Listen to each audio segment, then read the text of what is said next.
Aloha guys, more on my JohnRemus.com TV series about the ego. So, the ego is basically, I'd say, the animal brain, the human mind, what animals might think, and of course would lead to conflict and negative, destructive situations, especially if larger scale weapons were involved. So, let's take a look at this stuff. Wanting other nuclear weapons to be programs to be shut down in countries and not in America. That would be egocentric. Thinking that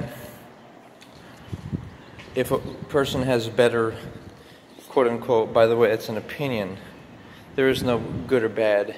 All there is progression from wherever you are, and even that is ephemeral. It's the end. What doesn't end is us and positive ideas. Ideas go on, right? New inventions, technologies, generational improvements. And what happens is we begin to be able to see. For example, you can back that window, you couldn't really see out, but you begin to, you're going to go over here. Instead of being in this box like I'm in, this concrete box, you can see out and up towards the mountains. Or going over this way, we realize that conflict is actually, the ego will say it's a good idea, but it's actually generally not in your best interest. What's in your best interest is all the way down there. It's space, it's expansion. When you get into an argument, or you potentially verbal or physical, you think it would benefit you, but the reality is it might compromise your safety or others, may render you bad karma, might make you imprisoned by the law, and it just doesn't serve you. What usually serves you, I find, is seeking space and offering space. And it's out there. It's out there if you take a deep breath, breathe, and pay attention for it. The mind can think clearly when it's in that neutral state, not too excited, happy or angry or anything, but in this balanced state of being, in a place where there isn't an expectation for other people to apologize to you or forgive you.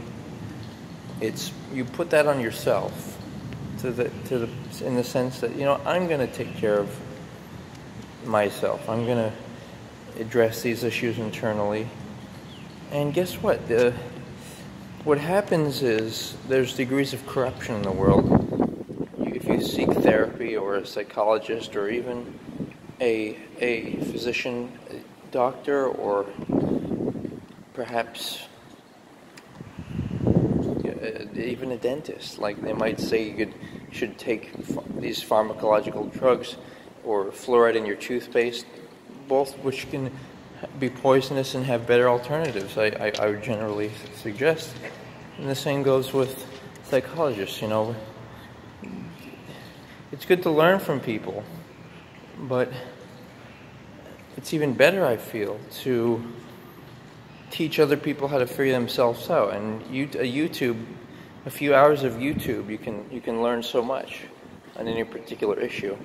So why limit ourselves to a box of, this teacher or doctor should be paid so much, this attorney, when you can represent yourself, when you can figure stuff out yourself? Why pay all these people so much? And it's not even just I'm not putting people down who are in these fields. I'm encouraging and wanting to inspire them to teach others so they don't have to do that stuff anymore. Let's really increase the intelligence quotient in the world so that we can do funner things and have less burdens, not be a burden on each other. The ego is attached to the body, and it's not willing to let go.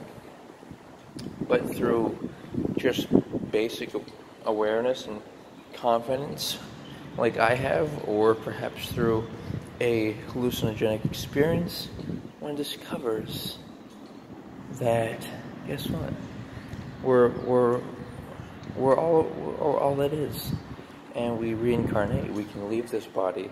We don't have to subject someone to being a nurse or assistant at a care home, retirement home, to take care of someone.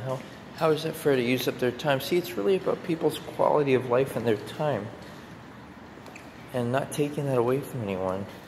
You know, if someone's handicapped beyond retrievability, they're mentally irretrievable. Well, how is it fair to try to perpetuate their life's existence when they can't have quality of life? You know, and yeah, thanks for considering these items here. You know, let's go beyond. Thanks for considering.